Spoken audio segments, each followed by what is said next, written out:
Good morning, friends in the industry, our media partners, our fellow architects, and our guests for this morning.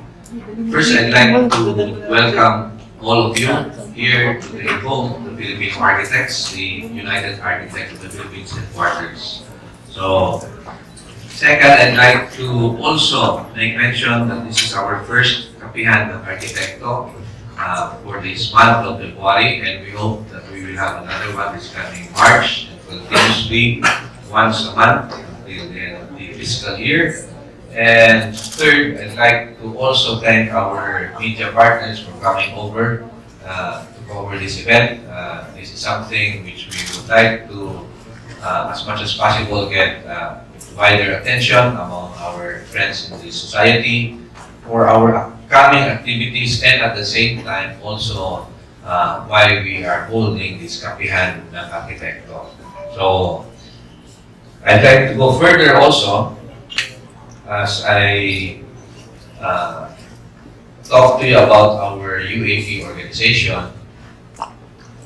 With your kind indulgence, Jedi, I'd like to make mention that the UAP is an integrated and accredited professional organization of architects. Under the Professional Regulations Commission, we have been certified number 1 as the ADVOCACY, and since 1975, our organization has been in existence up to the present time. So this is actually our 44th year of celebrating our organization, and in a couple of months, by April, we will have our 45th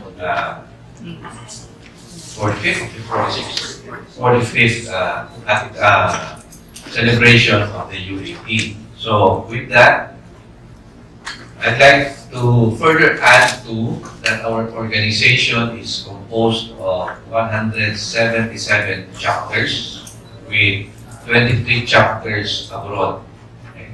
So it's a worldwide organization of the Filipino architects, and as much as possible, we would like to reach out to society so that people in different places all over the country would come to understand what the architects do.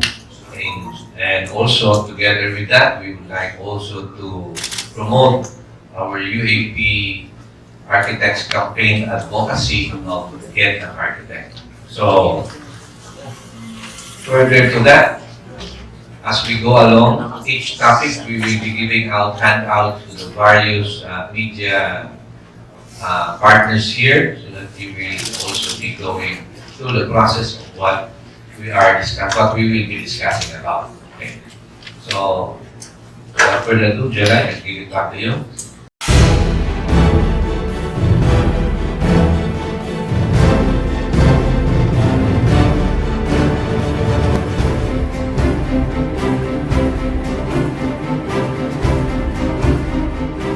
So for our first topic, sir, is the 46th National Convention, which will be held on April.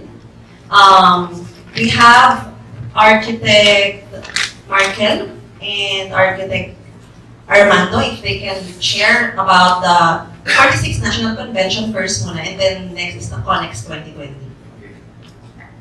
So good morning everyone, so thank you for coming, and I'm happy that you took interest on the 46th UAP National Convention.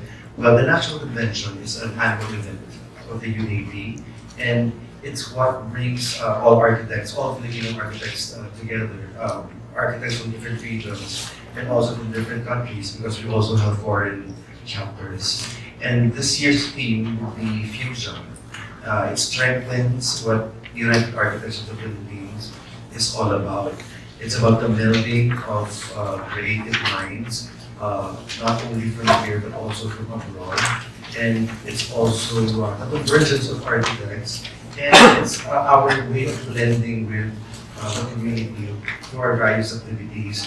And one of these activities would be the Arkitekto, which is a fun run. So this is open to the general public, and they get to know more about architects and architecture profession of course, in line with Conex 2020, which is also open to the general public. So everyone, not only architects, will be able to know more about new technologies, new materials, new building systems. So basically, it's not a very formal event. We also have fellowship nights. Architects want to have fun too. So it's a merry mix of different activities. So we also have CPD seminars because we believe that continuing education is an important aspect for architects. So architects are also required to earn CPD points, and hopefully we will be able to supplement to the CPDs that we're going to offer. So among our speakers would be those from Belgium, New York, Australia, Los Angeles, and of course, we take pride in Filipino architects also. So we have local speakers as well. So that's about, in a nutshell, that's what the 46th UAP National Convention is all about. Architect. Good morning. NatCon 46 is, will be held in the SMX on April 23, 24, and 25. This is will be attended by mostly architects from different areas of the Philippines, from up north to down to south. That's all.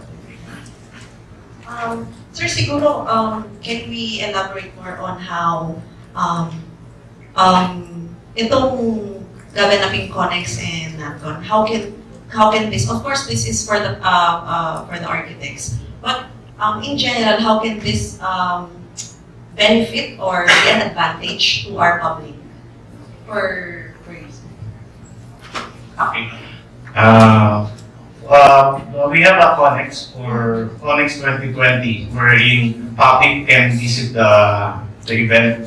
So they will. This is the showcase of different products of on construction materials. And this will also be a showcase din ng Philippine architects talent, no? And I'd like to add, we have 3 general public areas.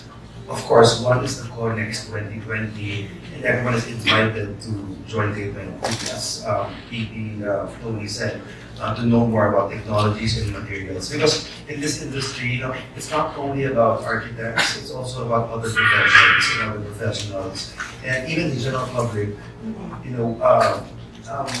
They'll also maybe build their own and design their own expressions, so they would have a chance to get to know more about the materials. And we also have 2 other features which are open to the general public, which is the Arkitek and the Arkipark. So we will feature works of architects, like award-winning designs, as well as the goings on in UAP, like the College Fellows or the different commissions and committees of the United Architects of the Philippines. So in a way, we'll bring the general public closer to the organization and to the architecture profession. So although the National Convention is exclusively for registered architects, we have something for everyone. So the general public can also take part in our festivities and in our seminars. Architect Kapihan.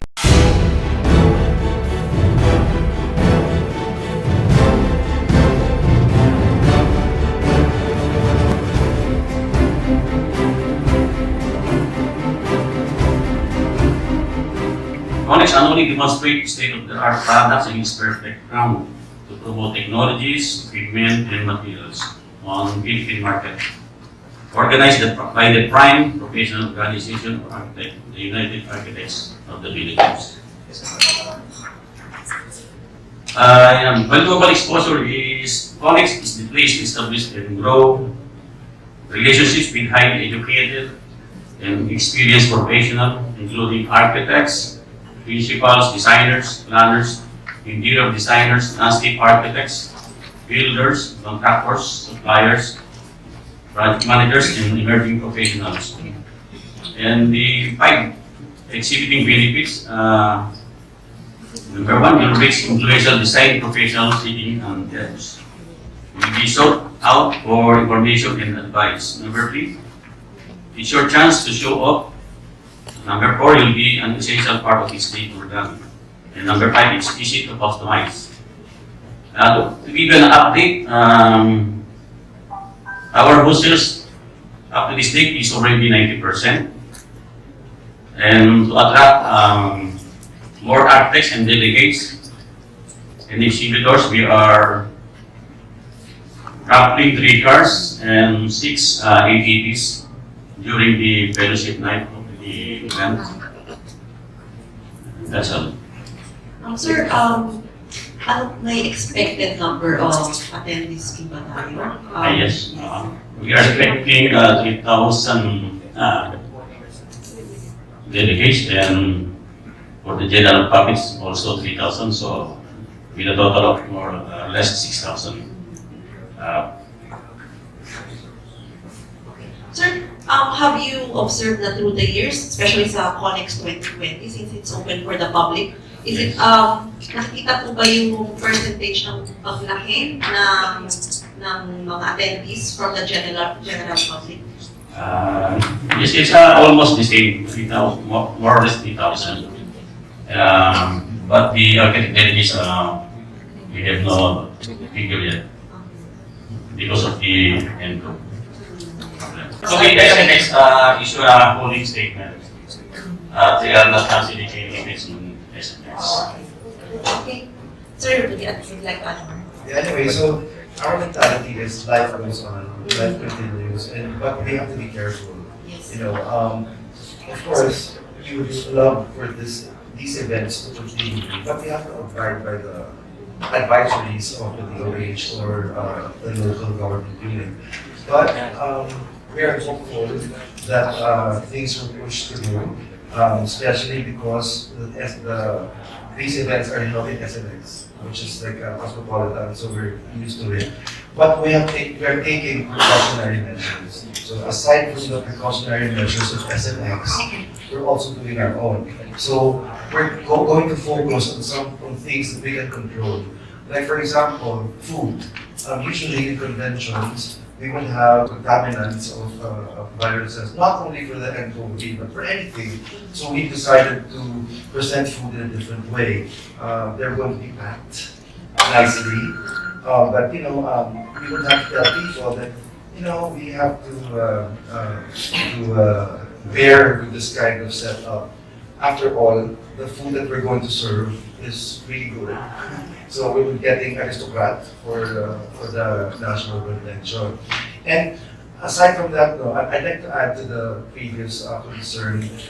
This convention and the Connex are not only for architects and the general public, but also for the students. So UAP has a student auxiliary.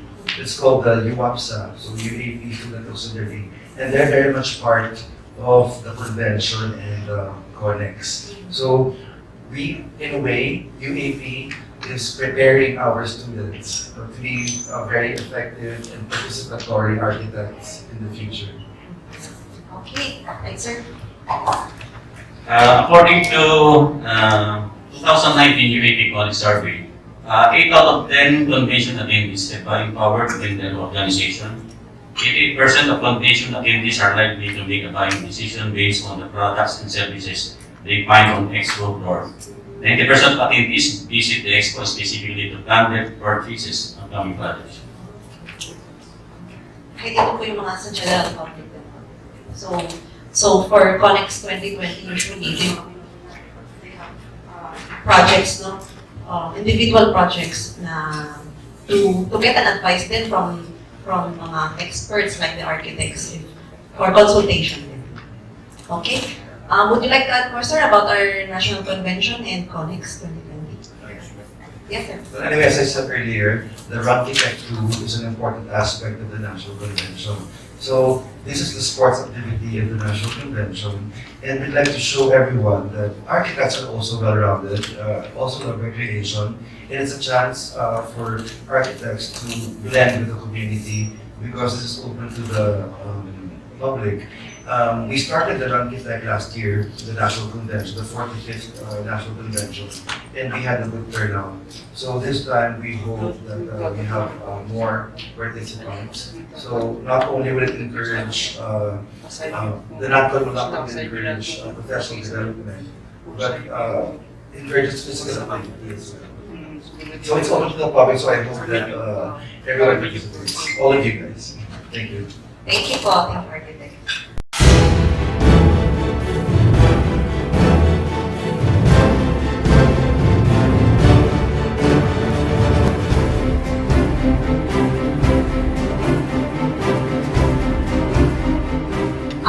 Sir, let's now go to our third topic, and for me, this is the interesting. Sobrang campaign, yung ating campaign na award-winning campaign. So, we call it Get an Architect Advocacy Campaign. We have Architect Ronnie Yuma to talk about our advocacy campaign. Magandang umaga po sa inyo lahat. Ito pong ating Get an Architect campaign for the benefit po ng mga ng publiko sa pamalakan. Naisip po ito ng ating mahal na presidente, si Architect Benji Panganiban, that meron pong hindi magandang pananaw ang publiko tungkol sa mga arkitekto dahil una-una, ang alam nila ko sa mga arkitekto, drawing lang. No? Binabayaran po tayo doon dahil maganda lang tayo mag-drawing. Okay? So yan po yung impresyon ng mga publiko in general. And ang alam po nila, ang mahal-mahal naman po niyan, architect, ng gawa ninyo, drawing lang naman yan, kaya-kaya naman gawin niya ng anak ko. Ano ha? O kaya kaya-kaya naman gawin niya ng estudyante. So ang ginagawa ko karamihan ng mga publiko is magpapadrawing sa estudyante. Itatayo na yung kanilang bahay. So, with this kind of misinformation, hindi yung nag-guide sa tama yung ating publiko. At nakita po ng ating presidente na kinakailangan malaman ng publiko kung ano ang tunay na value ng isang arkitekto. Ano ang kanilang tunay na ginagawa. No? And that's the reason why inilabas po namin ang Get an Architect campaign. Dahil dito, nagkakaroon mo ng overlap yung practice ng civil engineer with the architects dahil sa maling definition. Mamaya ipapaliwanag po yan ng mas maayos ng ating presidente. In any case, karamihan mo lalo sa probinsya, ang tawag nga sa amin, engineer, architect ka mo pala. Diba? Ganyan o yung tawag sa probinsya. Engineer, architect ka pala, ano ka? Pero because of this Get an Architect campaign, we have testimonials na even sa mga farthest places, nare-recognize na po sila na talagang arkitekto. Architect ka na pala. Ganyan ako yung tawag sa kanila. And measuring this success of ours last year, nakita po namin na nagiging successful ito. No, ha? And so, we are continuing this Get an Architect campaign by expanding the knowledge of the public of what we are doing. Marami pong espesyalisasyon ang arkitekto para po siyang mga doktor. No? Hindi lamang drawing ang ginagawa. No? Nandiyan ang design build, project management, liturgical architecture, green building, sustainable design, hospital design, hospitality design, meron pa nga akong stone architecture, meron mga specialization dyan, ano ha? Meron hong heritage conservation architects, no? Maraming po yan, ano ha? And we want the public to know that the architect is an important part and a prime mover of our nation building. Karamihan ho ng mga first world countries ay pinahahalagahan ang value ng isang arkitekto. Makita po natin yan sa Japan, sa Singapore, Hong Kong, Dubai. No? Makita ninyo yung presyo ng isang bansa sa ganda ng kanilang arkitektura. Di po ba? Pero sa atin, hindi po natin nakikita yan. In fact, galing po kami sa isang opisina ng isang senador, mismo yung kanyang mga staff, architect, bakit wala tayong kagaya ng sa Hong Kong?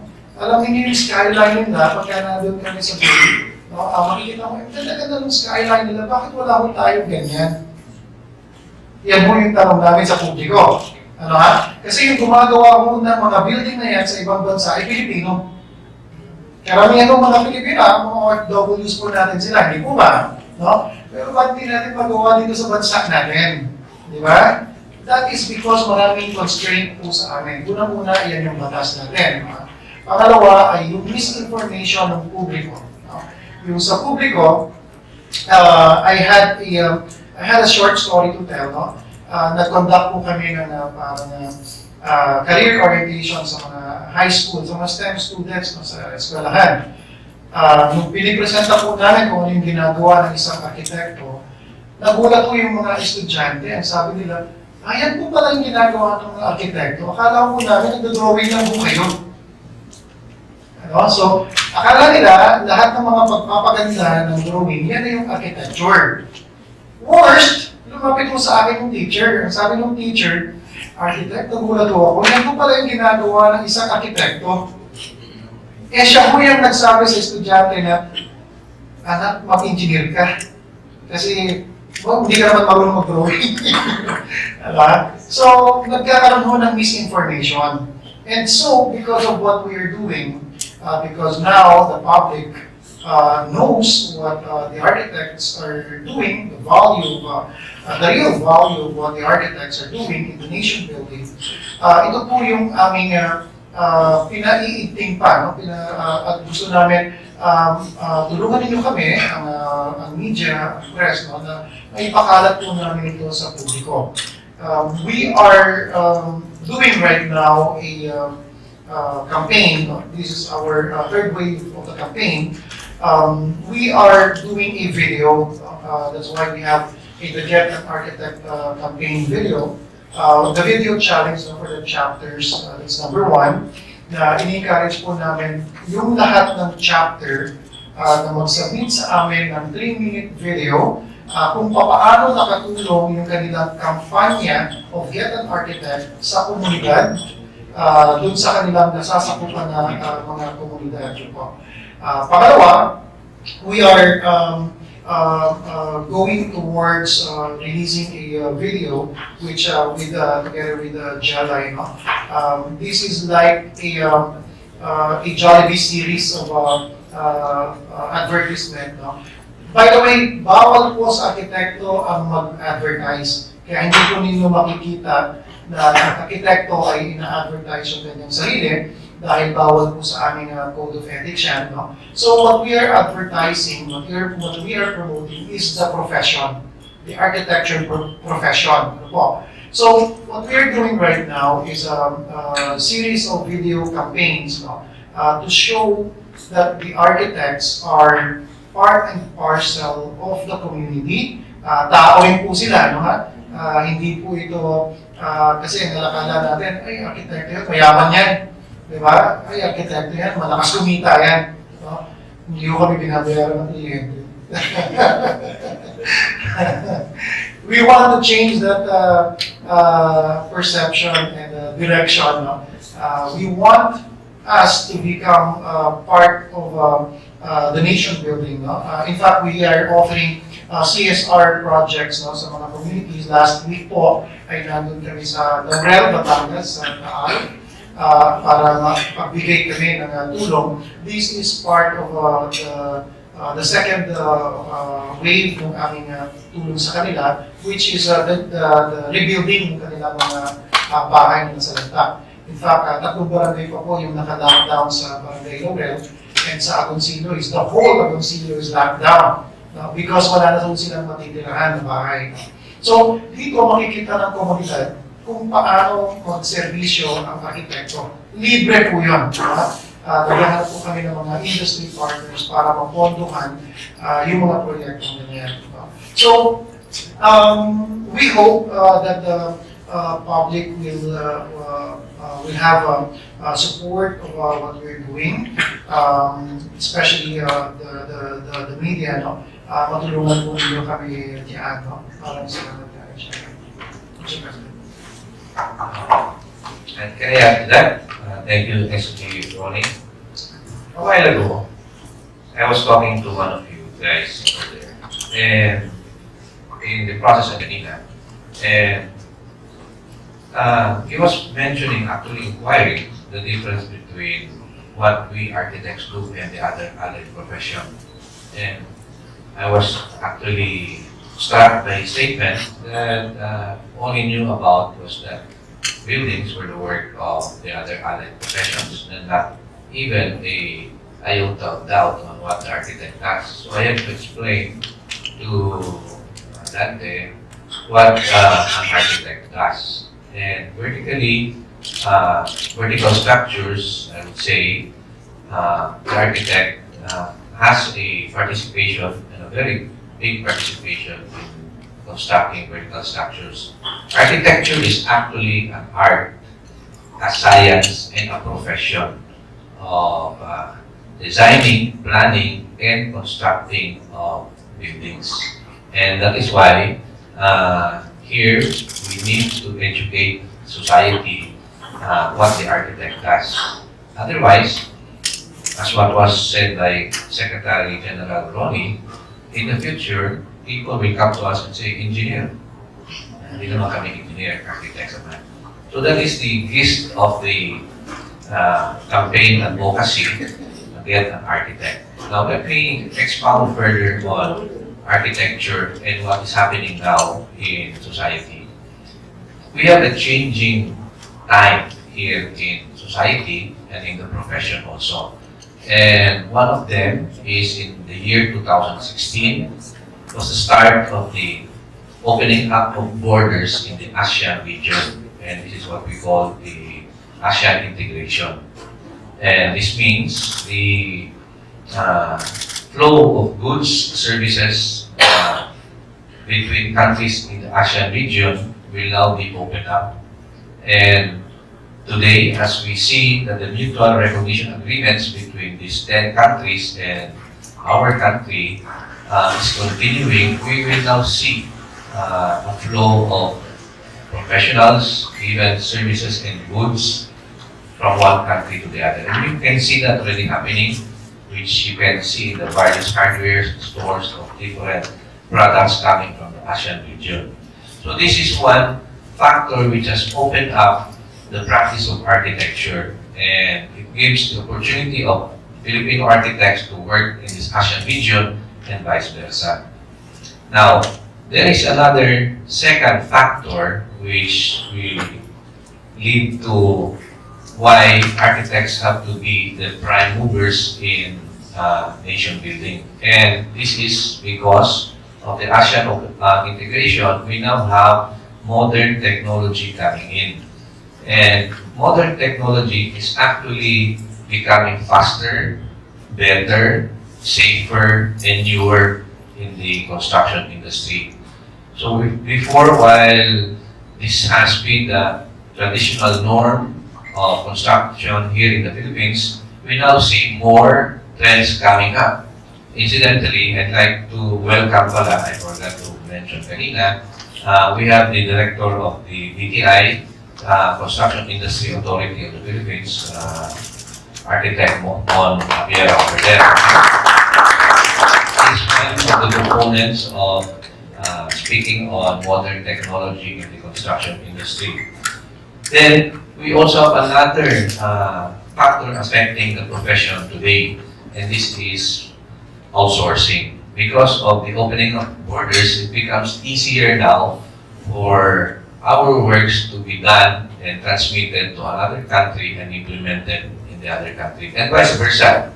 So it means that locals here can also do work which is being outsourced or transferred to other countries, and then it is also implemented there.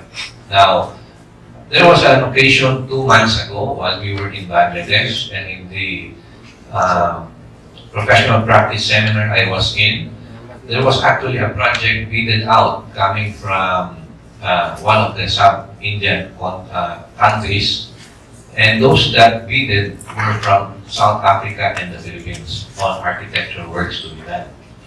While the Philippines came out a bit more expensive, the work was given to the South African architectural firm, but unfortunately, they didn't have the better quality of work than the Filipino architects. So the works done by the South African were actually turned down eventually, and it was given back to the Filipino architects. So you can see now the well-educated and creativity of the Filipino architects in doing technical work such as the architectural works. So this is another concern which is now affecting also the practice of the profession. The last of these changes is on the regulatory laws. Kanina may binanggit on the regulatory laws, and I'd like to expound more on that because now of the opening up of borders, we have regulations, we have policies of the national government which we have to adhere to. And this is something which also changes the practice of the profession. Even as I speak today, there is a proposed Philippine Building Act in Congress, and this is supposed to change the existing National Building Code, which is more than 40 years ago. And we have no objections on that. We feel that the National Building Code should also be updated. However, there are provisions also in the Philippine Building Act which we have to input also our architects' versions and concerns. So these are some of the considerations for regulatory laws affecting the practice of the profession. Now, while I have mentioned these regulatory laws, or all these four items that affect the profession, I'd like to make mention that in doing so, we still, as an organization, have to protect also the interests of the architects. And one and foremost of it is our campaign slogan, which is supposed to educate the masses on what an architect does, who an architect is, and what we can contribute to society. Binanggit kanina ni SG, and which is not actually taken into consideration much here in the Philippines, yung Hong Kong skyline. No? That one, and I'd like to go a bit further than that, we architects contribute actually to nation building. In the international arena, and I'd like to point out an example, is the place in Bilbao in Spain. Bilbao in Spain used to be a blighted community. It was already decaying until the government of Bilbao commissioned an architect to put up a museum in Bilbao. And this museum is what we all know now as the Guggenheim Museum. And because of that, what happened after the erection of the building was that tourism picked up in their place, and it has now become a #1 destination in Spain.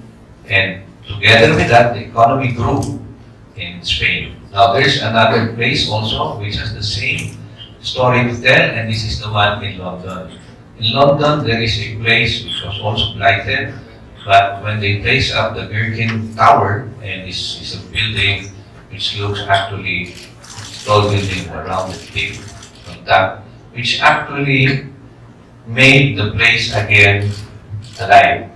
And here we are saying that the practice of the profession contributes to the economy and the culture of the place. And this is what we architects are trying to push forward to the local governments and even the national governments, that we are partners in nation building with them, and that eventually, seeking our expertise, we will be able also to contribute better for the economy. Okay? So with that, Jenai.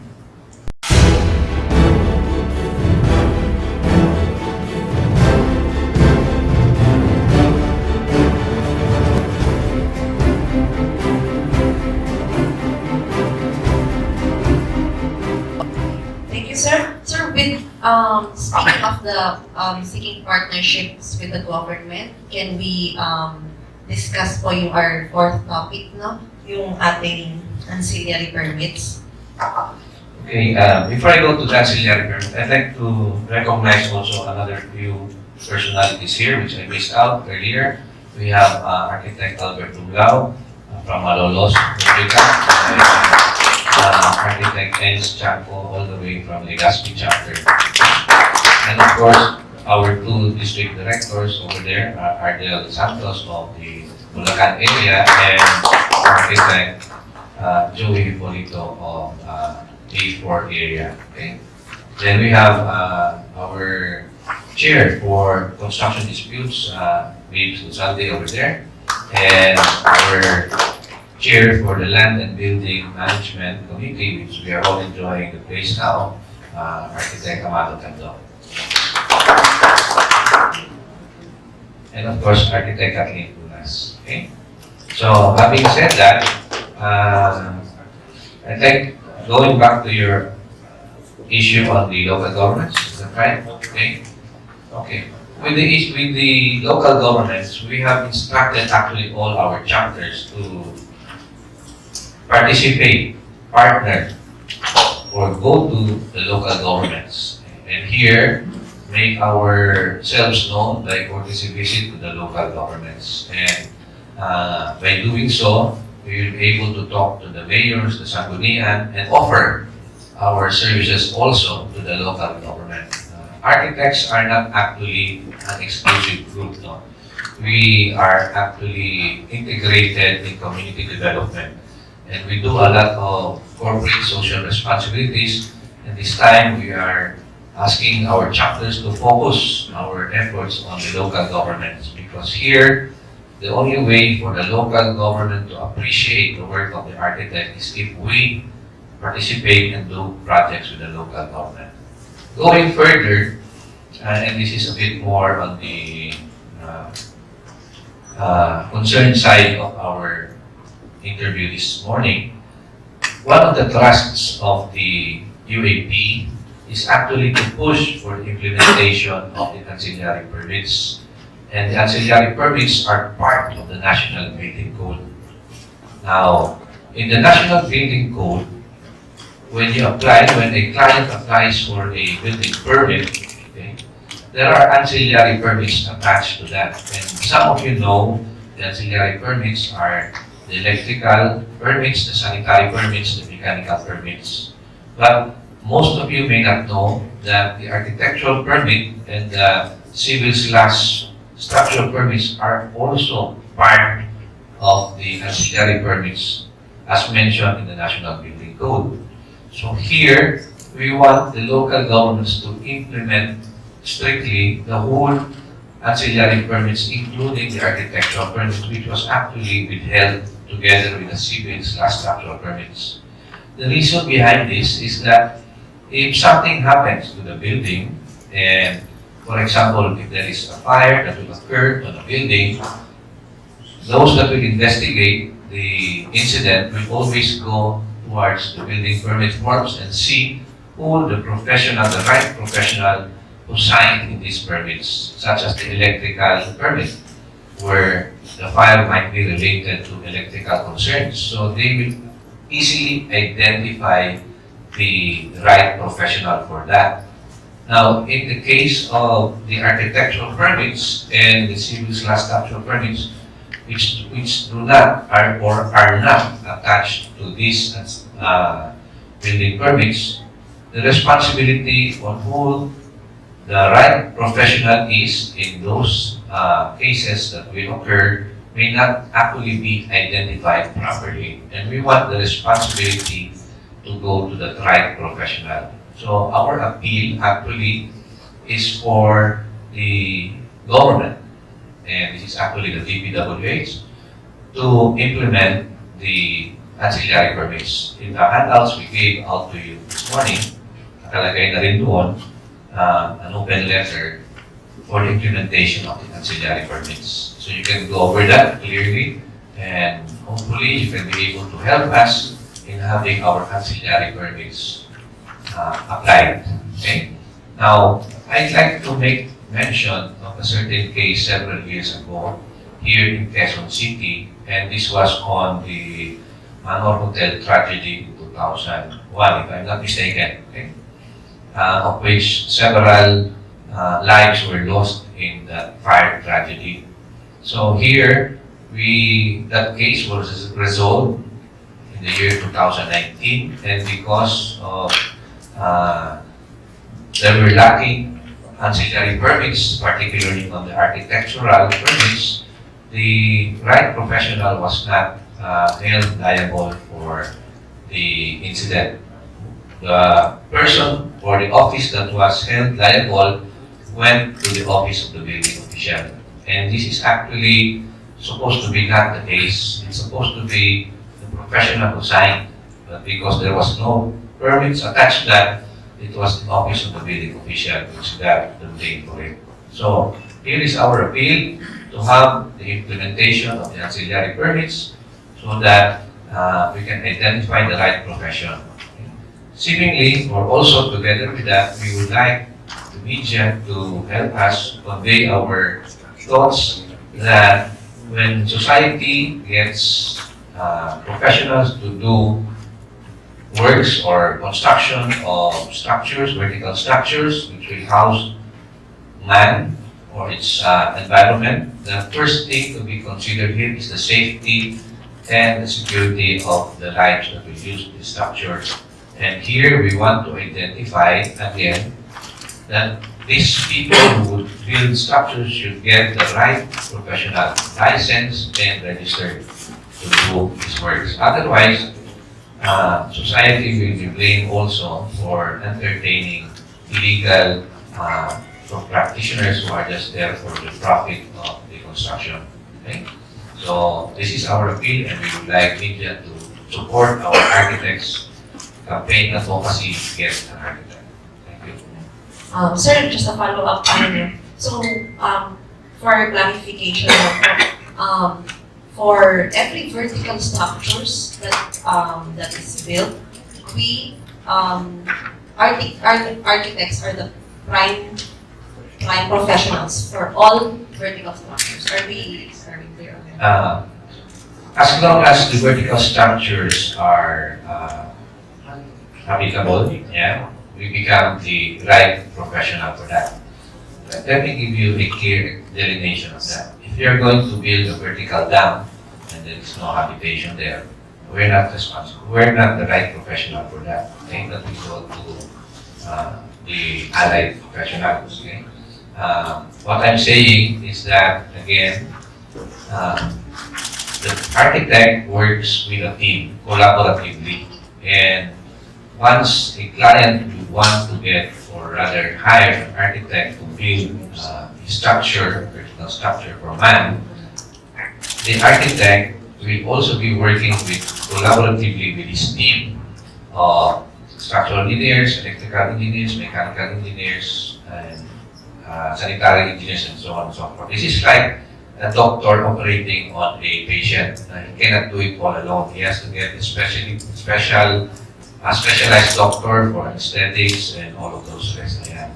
So here we work together collaboratively in order to come up with a iconic structure or a good structure for man. So this is not the architect alone. Okay. Sir, yung sa ancillary permit, to clarify lang po, we are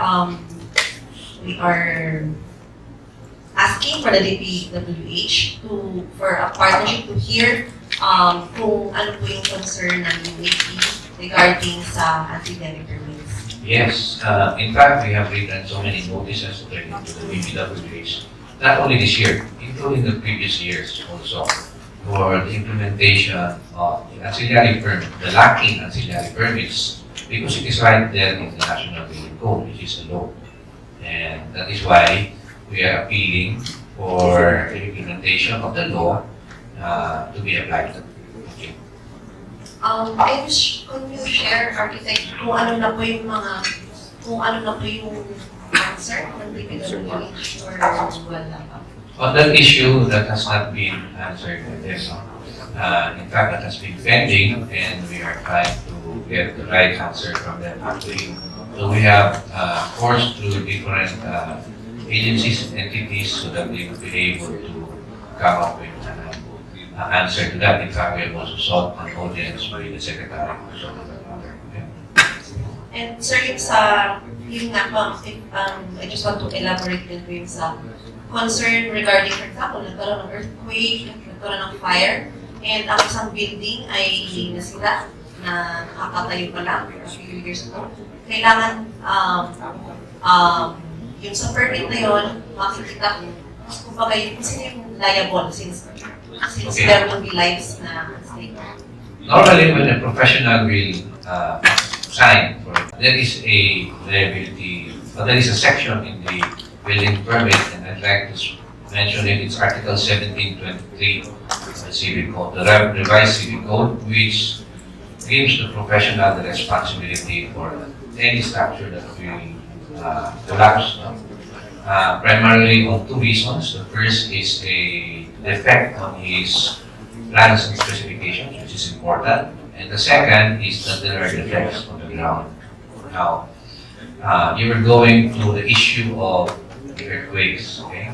Now, if a illegal practitioner puts up a building and something happens to the building and he's not the right person identified to that, obviously the owners will go after that illegal practitioner. Okay?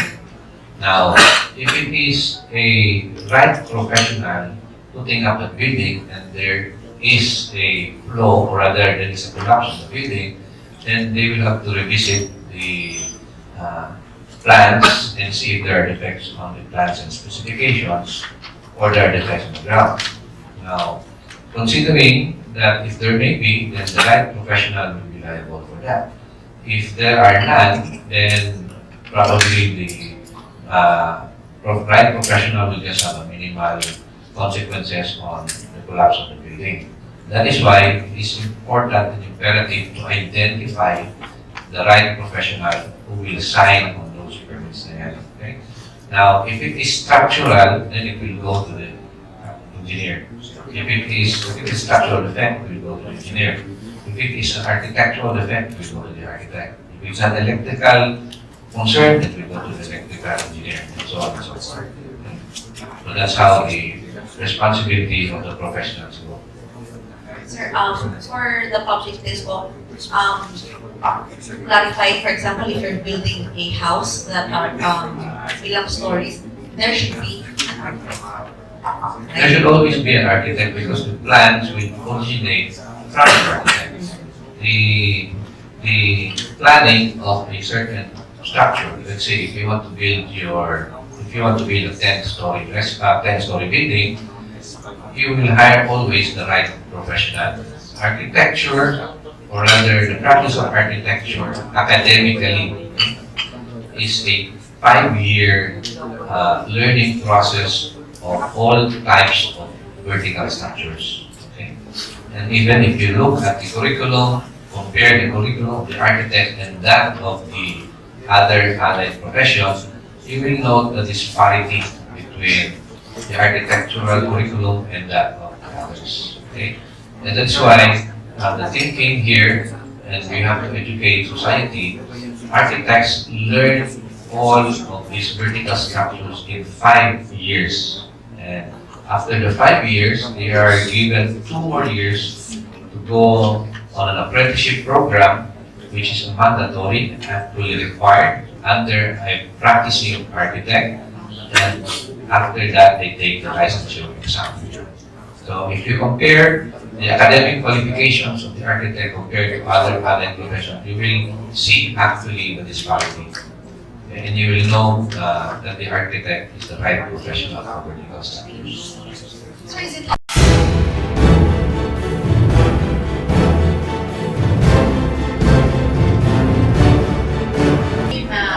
there are mga low-cost housing? Is it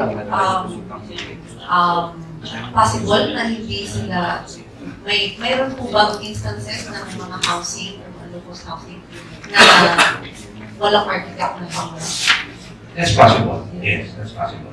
Okay, sir. So, for someone who is buying a house or sa mga bibili, is it we are advising na to check or to ask the developer if it has been seen by the architect. Tama ba? That is the right move. Actually, society should know clearly for vertical structures man that will be the work of the architect. So the client or people buying houses or housing should also look carefully from the developer if they have an architect doing the plans and designs for these local housing. Sir, I'd like to acknowledge lang po the media na dumating po. We have from Business Mirror, from ETV4, and from Business World. Thank you po for attending our first UAP Kapihan. Sir, going back naman po dun sa Get an Architect campaign, you mentioned kanina na recently you had UAP had a project for the ADVOCACY. Pero aside from that, do we have other CSR projects na ginawa for the past years? And ano pa po yung mga gagawin natin in the future? Yeah, several projects have been done. Kung saan merong mga disaster, nandyan po yung arkitekto. In fact, meron kaming committee which is called Emergency Architects also. No? Kung merong mga disasters, one very good example is the tie-up with our MED together with Mr. Ted Faidon. They're always together whenever there's a project that they've been doing. A good example also is the Yolanda, recently sa Batanes, yung earthquake na nangyari dyan. So we're doing some help also with the rebuilding of these structures. And I would like to point out a very good direction for the Batanes. Ang Batanes is they almost got the UNESCO Heritage Site certification. The problem is dahil meron isang structure doon na hindi according sa criteria ng UNESCO, hindi sila na-approve. And so that's where the architects are coming in. Kinakailangan tama yung ilalagay ng materials at hindi ito makakasama sa environment because as we know, lagi itong binubomba ng bagyo at kung maglalagay ka ng inorganic materials, pwedeng makapunta ito sa dagat at makasama. And so we are proposing organic materials na matibay, so resilient as well. Ito yung mga ginagawa ng isang arkitekto na hindi lang basta nagtayo ng structure, but we are also aware of the life cycle,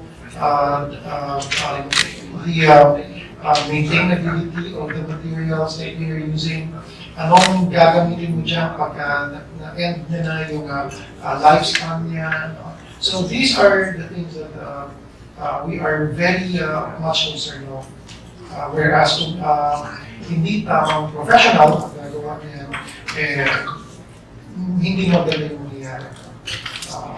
Yeah. So we have several CSR projects actually.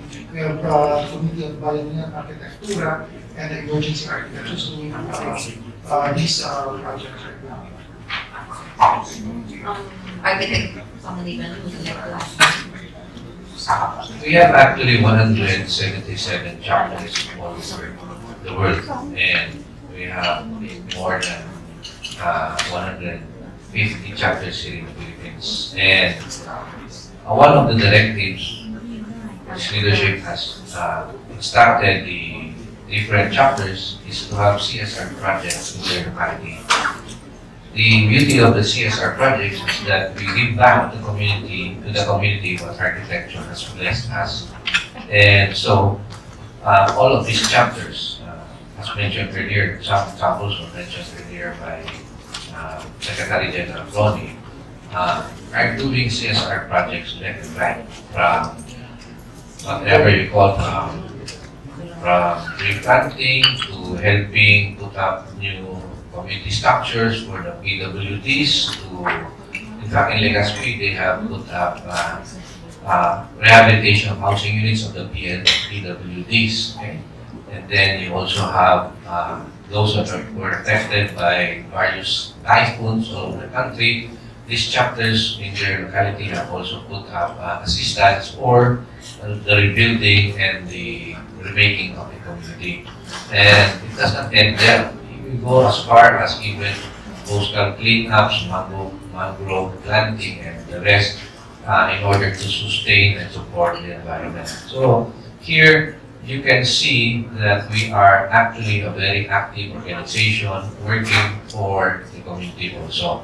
That is why UAP has been a recipient of the Professional Regulations Commission as the most outstanding professional organization of the PRC 8 times, the 3 of which were successive years of the UAP until today.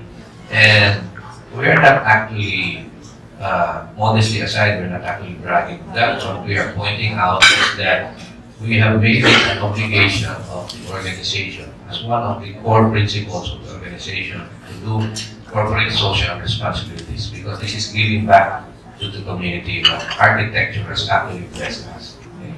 So this is one of the 5 points of this administration we are trying to do.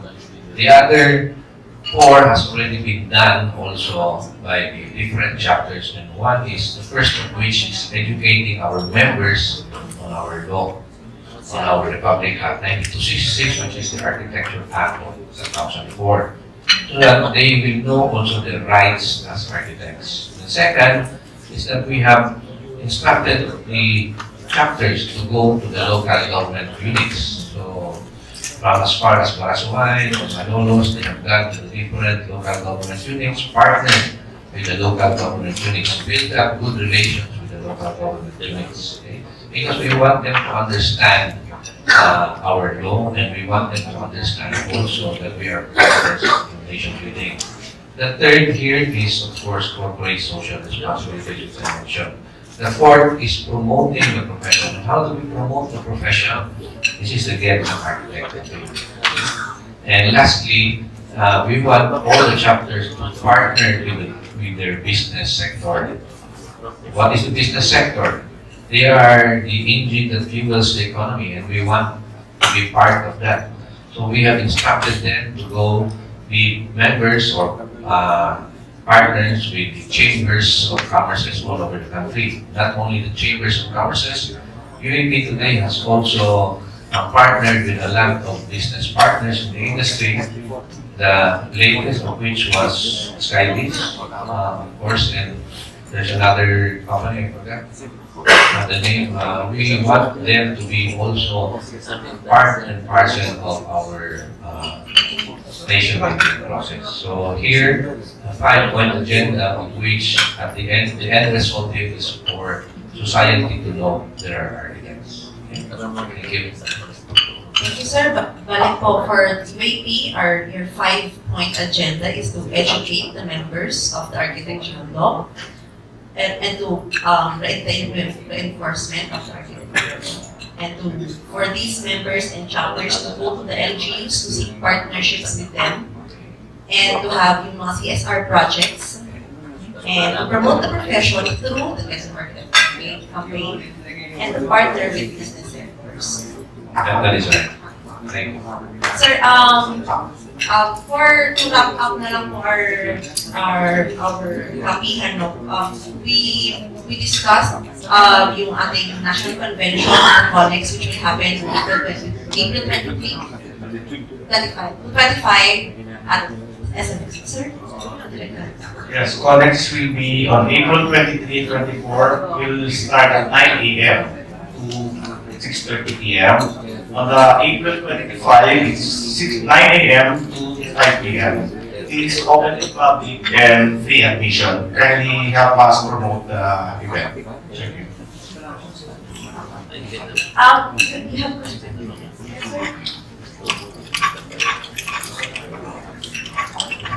Good morning, everybody. One of the things that I'd like to mention is that you mentioned about PPWH. Currently, if you look at the PPWH projects, they look very utilitarian. Utilitarian dating ng infrastructure natin. One of the reasons why is because there are synergized with architects' work.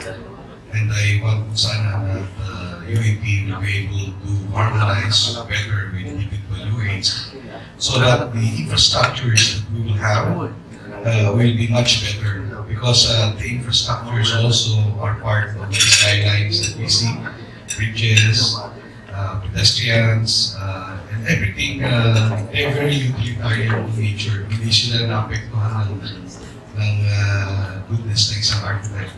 And the other thing is, I hope UAP will be able. Yes, sir.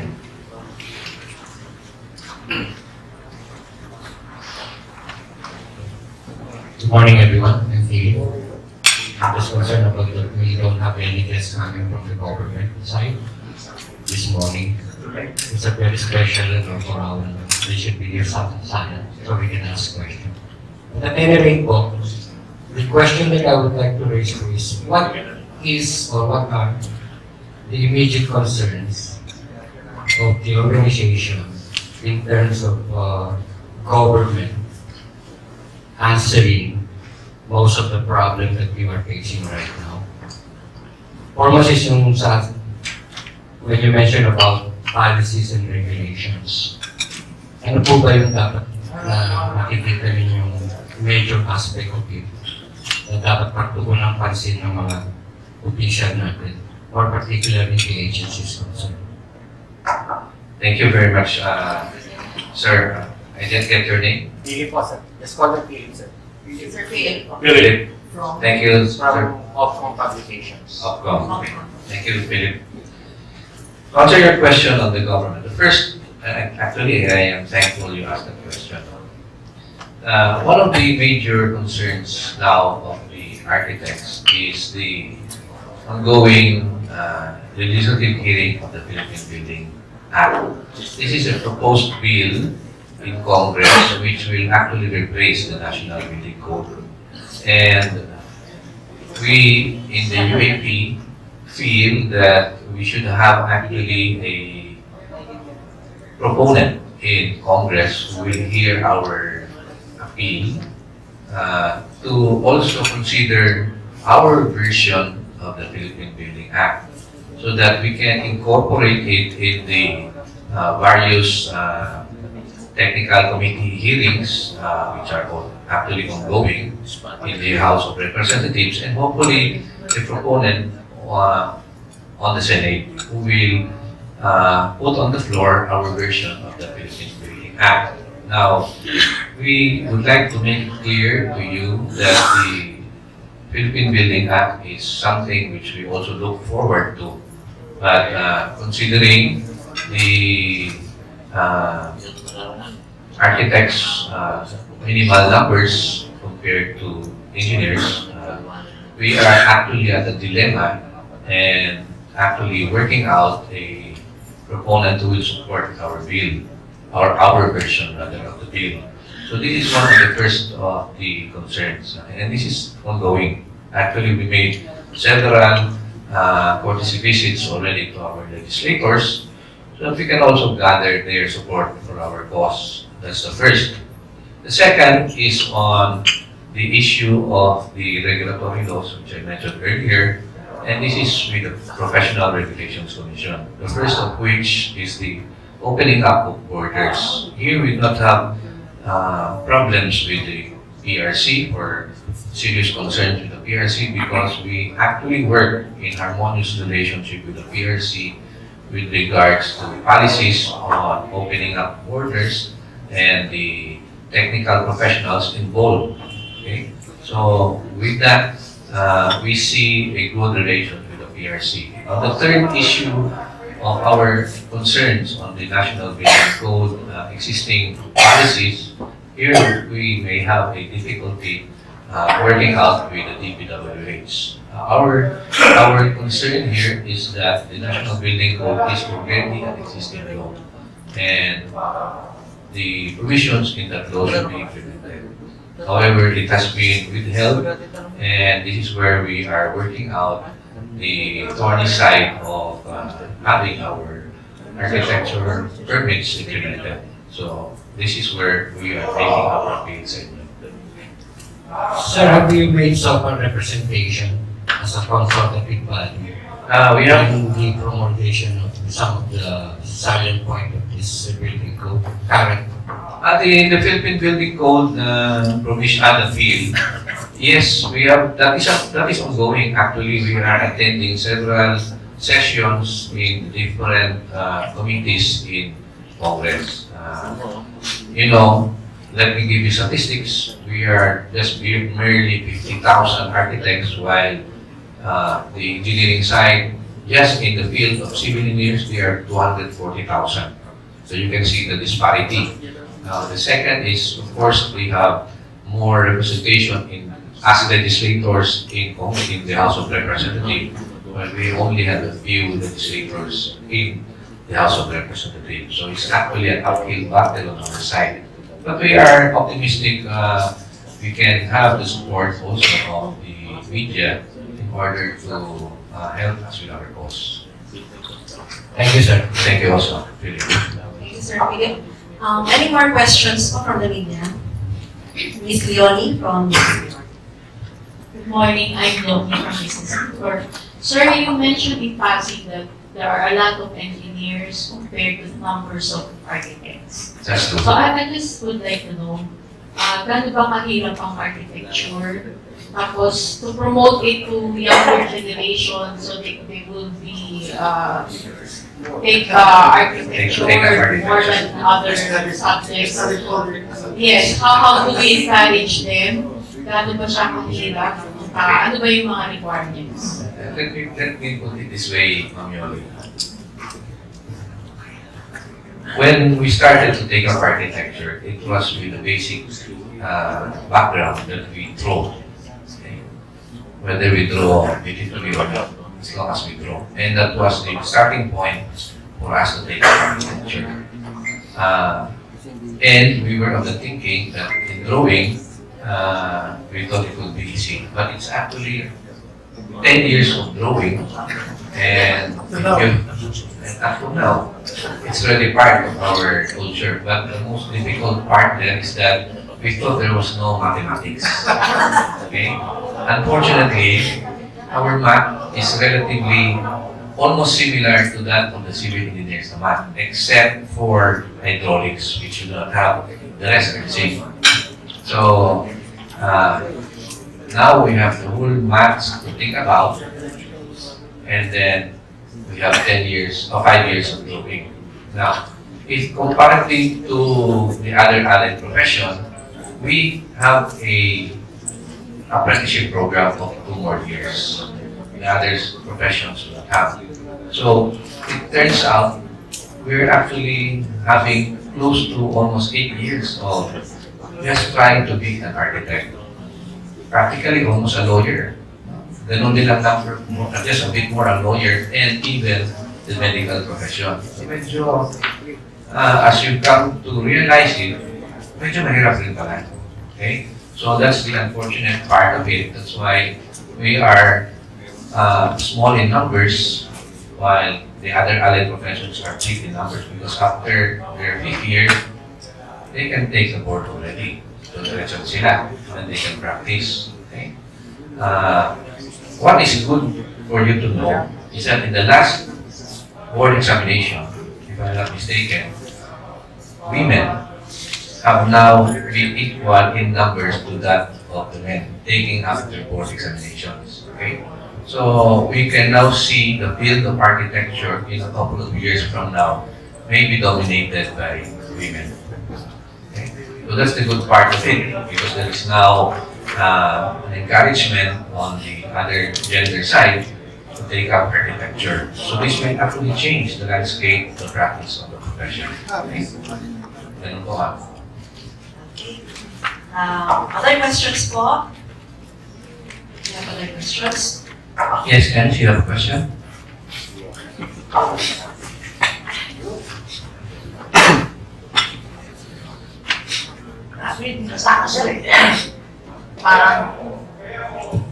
Anyway, good morning everybody. I'm from ADVOCACY. Actually sir, hindi naman ako yung question eh. So, inapilitan lang eh.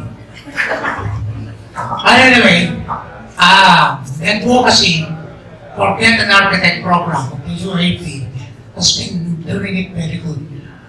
Ang galing na ang taas-taas na eh. So, I'd like to congratulate of course the National and of course all the chapters from all our chapters. Ito lang naman sir. So do we have the data on how many cities, municipalities, the latest, and provincial provinces with already adopting the 90 to 66 as far as concerned? That's all sir. Thank you. Thank you also very much.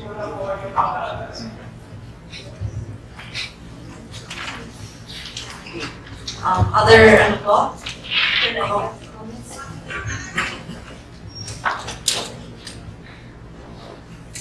Susan Camry. Ang Susan Camry po ng Philippine Mayor, sister company ng SSC.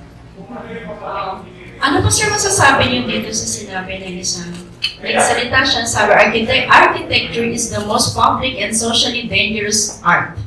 Ano po sir masasabi niyo doon? Since building na ginawa niyo, outlive you, wala na kayo, nandiyan pa rin yung mga gusali na dinesign ninyo. Ano po masasabi niyo sir? Kahit sino pa. Anyone would like to answer? I'm using that to sense work up there. Marken? Hi. Anyway, we're talking about structures outliving us. Anyway, I'm into architectural heritage conservation, and this is much very part of my concerns. Every structure has a story to tell, whether bad or good. But I think what's important is we have to learn from what story each structure tells. So, as for beauty and aesthetics, I think it's very subjective. But we learn to appreciate architecture in whatever form. So maybe it could be dangerous in a way that if it's not built effectively, not because of the architect's fault, but how it was modified by people who dwell in it.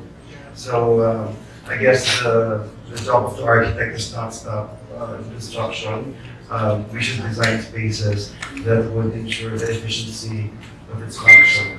And I guess that will not make it dangerous anymore. Okay. Let me add to that. This one just came out recently. The President of the United States, Donald Trump, came up with a statement, I think 2 or 3 weeks ago, instructing actually the executive branch in the US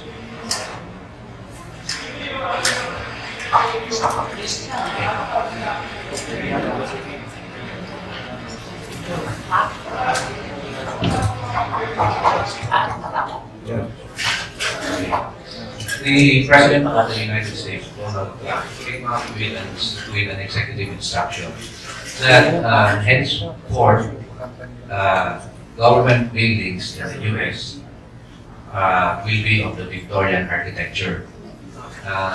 This was coming from the US government. And like in the US, they also have an association of American architects, okay, which they call the AIA, American Institute of Architecture. And here, this was rebuked by the American Institute of Architects because they simply feel that the architecture in a certain community should not be imposed upon on them by the national government to apply a certain design or a certain architectural concept. They want the community to evolve and come up with their own community architecture which will at least stand the test of time in their locality. Yes, if you can just imagine all the buildings in the US will be made of Victorian, and what will happen maybe 50 years from now, or 100 years from now, maybe Victorian architecture, to those who will be living 50 or 100 years from now, may not be their taste anymore. So you will have, as what you mentioned, ugly structures all around. Okay? So that is why the American Institute of Architects did not agree to the executive policy of the national president of the US to have Victorian architecture imposed on all local governments. So that is the effect kasi mangyayari. They want the community architecture to grow on their own and see where it will come up with. Seemingly, during the 1980s period of the Marcos years, we had our own type of architecture in each community, developing our culture and tradition in each locality. And that is more or less the direction we should have taken and which we were taking at the time. Additional question po? Sir, going back to yung sinabi ninyo regarding does the organization also voices out with regarding to the preservation of our heritage building? Yes, sir. That is also, we have a commission, a committee in our group, a commission on Filipino architecture and we call it Centro Arkitekto. But I'd like Markel to answer that since he's also part of that heritage conservation thing. Kasi po, I've been observing na marami ng old buildings na sinira ng mga bagong development. So there are two which is very important to me. Is yung Paco train station. The other one is yung Skylark, which is the High Alive building. Ito po, na-obserbahan ko, di ba, and then suddenly pinabayaan na lang na ganun.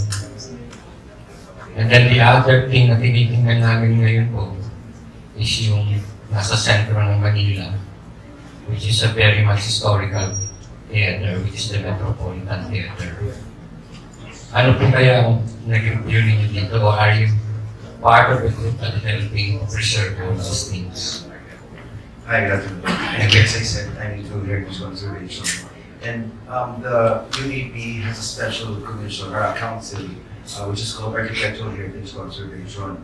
And the first thing that we do is to educate people on how important heritage structures are.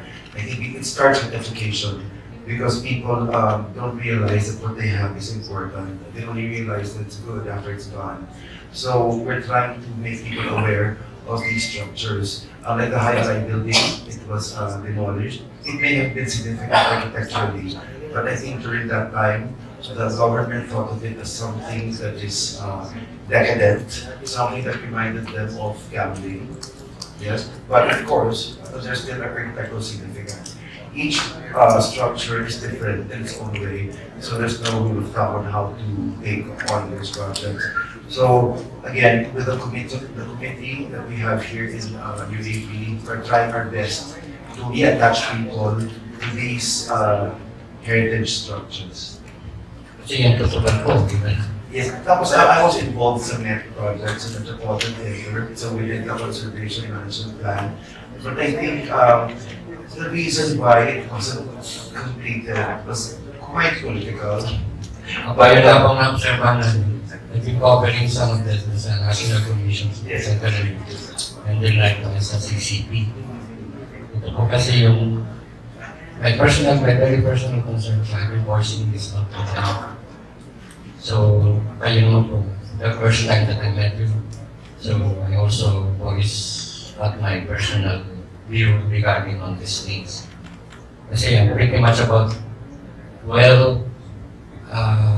first with the High Alive building because I studied architecture in Adamson University. Unfortunately, hindi ko po natapos my second course. Thank you po.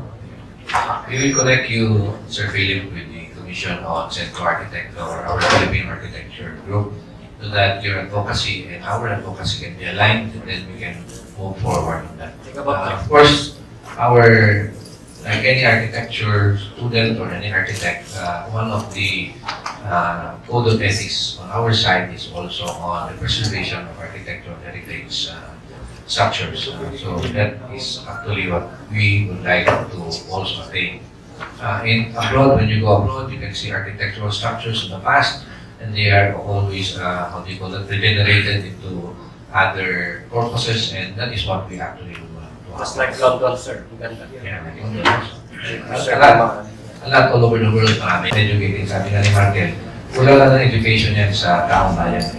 But once that is educated, once they are educated, they come to understand and see actually the blessings of these past architectural structures. Kasi nga po, this heritage building, yung marami lang tayong nakikita abroad, which is very famous as the Beacon. Yeah. But sa Chaong, there are also old houses when I visited the province. If I may add, Mr. Philip, I also got very interested. So I went around the outskirts, no, to look for old houses. And I realized mas marami pa pala dito sa Manila. Hidalgo, for example, maraming outcry na nawawala yung mga buildings dyan because of one developer buying these structures, ano ha? But the people are not doing anything. If we will rely on political will, nothing will happen. So I propose social will. No? So dapat yung tao ang magkaroon ng will to protect the community. No? Kaya lang, hindi po yun ang mangyayari. So magandang matakal yan. Magandang matulungan ninyo din kayo. Thank you. Thank you. Additional question. Hindi ko po alam kung naitanong na ito, sir. Matapos nyo isa-isahin yung mga kahangahangang project nyo, na tumutulong kayo sa community, na naglilinis kayo, may mga gano'n. Sir, gusto ko yung tanong kung gaano ba kahanda ang mga gusali natin doon sa tinatawag na big one. Maaaring natanong na ito sa mga nakarang, pero gusto ko rin marinig yun. Sa side naman nila, yung mga gusali natin sa sinatawag na the big one. Okay, thank you. Again, with regards to the big one happening and then our participation in that is one of our advocacies we're trying to reach out. We want the right professional for the right profession. Okay? And again, this will all boil down to building permits, so to identify kung sino. We cannot just have illegal practitioners doing construction just for the sake they feel that they are capable of doing it and they profit from it. Okay? So going to your gusali, again, we also have a commission doing that. In fact, these mga gabaldon structures of the DepEd, we have partnered with DepEd. Actually, we have a memorandum of agreement with DepEd to protect and safeguard itong mga gabaldon structures because these are already heritage structures. Okay? And the team has already gone around the country assessing kung ano ang dapat gawin doon sa mga gabaldon structures. And of course, the government is also coming up with their efforts to have it eradicated. There is actually a budget in the national government for this. And being the ADVOCACY, we are also obligated to partner with them and give out our technical assistance on gabaldon structures. Now, this will not only be on gabaldon structures. Again, DPWH has also come us to do assessments on other public buildings, not only school buildings but also public structures of them. We are partners actually with DPWH in doing this. On the private side, a lot of architects here and their clients have also been assessing also damages occurred in earthquakes. I, for one, also have been called upon by my clients to also do assessments of I come from Davao, and that's where the earthquakes occurred so many times in Davao. And I have been assessing also the structures there. And fortunately, of course, wala naman din delikado doon sa amin. But participation of the architects is really needed in such times like that. Any more questions more from the media? Okay. Ano po, siguro architects, yung parting words na lang po natin for this Kapihan. Let's let them know. Again, for the architecture, I hope that you join us to the 46th National Convention, and also the general public. For those who are not architecture, welcome to join our events. But I'd like to add that the theme is fusion, and it's connected to our President's Trust this year, which is unity, ability, and proaction. But whatever the trust may be, the UAP upholds the tradition of public relations, professional development, and civic involvement. So this is embodied in the National Convention. So we have public relations, we have CPD seminars for architects, and we also have charity work. Last year, we gave food to the Child Hope Foundation, food for the street children. But really this year, we will change that so that, it might be dangerous. So we'll help out in other ways. But speaking of civic involvement, not only is the National involved in charity works, but also each chapter. Each chapter has its own charitable activity. And of course, Connex and NACON also have corporate social responsibility. So I hope that everyone participates.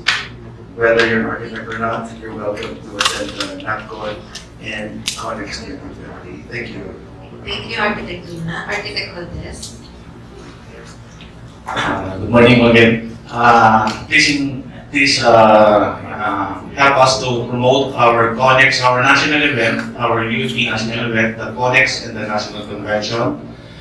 For the CONEX, meron pa po kaming available na booths na konti-konti na lang po, pwede pa po tayo ma-entertain po yung mga gusto pa pong promote ang kanilang products for the annual event. And for the NatCon, yung Arkitekto namin is open to public din po. Hindi lang po siya for architects. So, mga bata, pamilya nyo, pwede pong sumali po dun sa Architect, which will be held on April 25, Saturday, early morning, 4 a.m. So, it's the third day of the event. Okay. Hopefully, James Yap will be there to raise the show. Architect Yes, I am inviting everyone to attend UAP CONEX 2020 at the SMX Convention Center, Pasay City, Philippines. Thank you. Thank you po, sir. Secretary General, Architect Ronnie Yuma.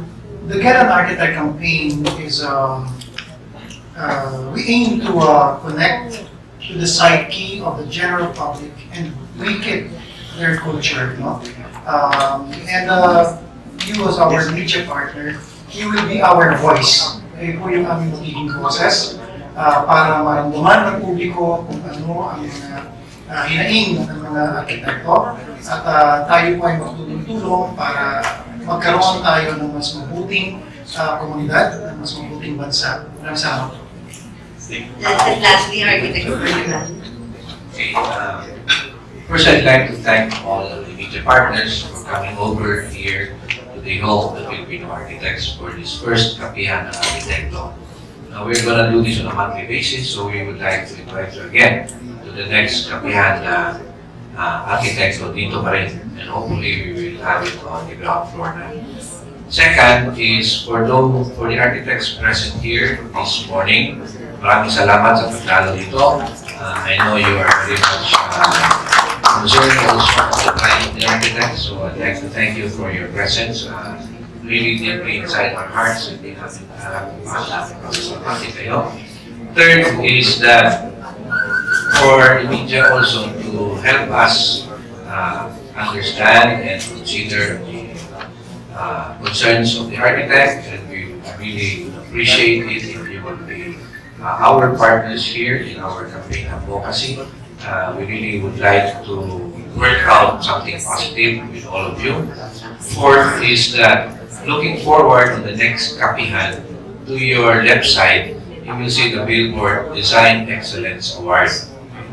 This Design Excellence Award is already actually your teaser for the next Kapihan activity, where we will showcase the various works of architects that are instrumental in nation building. And these are the top of the cream of the crop, I would say, awards that will affect actually a community, or that will showcase actually what it has done for a certain community. So these are projects that are already existing or already built. Okay? So Design Excellence Award will be given out in March. Now, together with that, is the second agenda, the next Kapihan, which will be on the various corporate social responsibilities to architects and chapters 2. So we would like to showcase itong ginagawa ng various chapters, because in one way or another, the CSR projects will be beneficial to the community, and we want the media partners to be contributory here in linking up the chapters with the various entities in the local government. Before we end, I'd like to welcome, of course, Architect Louis Garcia over there for coming. Thank you very much, Louis. Meron pa kaya na hindi ko pa na-mention si Architect Richard Papadena over there, and Architect Minerva Villarosa, and Architect Eka Yanko.